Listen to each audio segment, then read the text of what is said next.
สวัสดีครับเริ่มต้นนะครับใส่น้ำมันพืชลงไปนะครับแล้วก็ใส่3เกลือนะครับ3เกลือก็คือรากผักชีกระเทียมพริกไทยนะครับ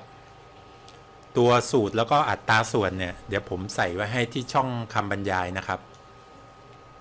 เพื่อนๆสามารถไปดูเพิ่มเติมได้นะครับก็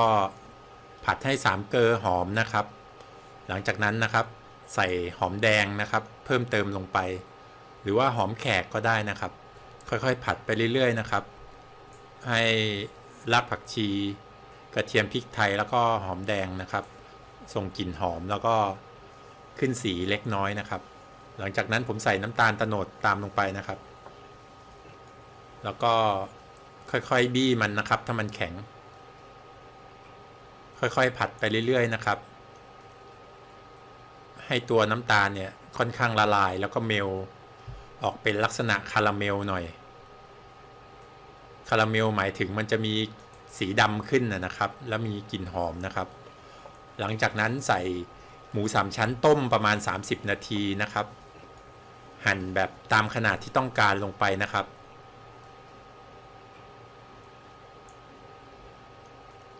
แล้วก็ค่อยๆผัดไปเรื่อยๆนะครับให้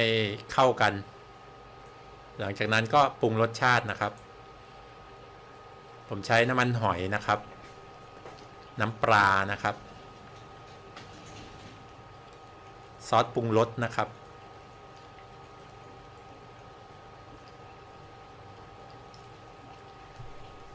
ประมาณนี้หลังจากนั้นก็ผัดไปเรื่อยๆนะครับแล้วก็ค่อยๆเคี่ยวใช้เวลาสักครู่ใหญ่เหมือนกันนะครับผมใส่ซีอิ๊วดำลงไปนะครับเพื่อช่วยเร่งสีทำให้สีสันสวยงามน่าทานขึ้นนะครับสำหรับตัวหมูหวานเพิ่มพริกไทยลงไปเล็กน้อยนะครับหลังจากนั้นก็เติมน้ำนะครับระยะเวลาช่วงนี้เราก็เคี่ยวไปเรื่อยๆนะครับตัวน้ำเนี่ยใส่ปริมาณเยอะหน่อยก็ได้นะครับที่ผมใช้เนี่ยจะใส่ประมาณสัก500นะครับต่อน้ำหนักหมู3ชั้นครึ่งกิโลหรือ500กรัมนะครับเพื่อที่ว่าเราจะทำน้ำเก็บไว้ราดข้าวคลุกกะปิด้วยนะครับหรือว่าเพื่อนๆชอบให้ลักษณะหวดแล้วก็แห้งกว่าก็สามารถจะทำได้ครับไม่มีข้อจำกัดนะครับตัวหมูหวานเราต้องการแบบมีน้ำหรือว่าแบบขวดแห้งๆก็ได้ครับอยู่ที่ตัวเราแล้วก็เมนูที่เราจะนำไปใช้นะครับก็จะได้สีสันหน้าตาประมาณนี้นะครับเรียบร้อยครับหมูหวานเวลาในการเคี่ยวก็ใช้ประมาณ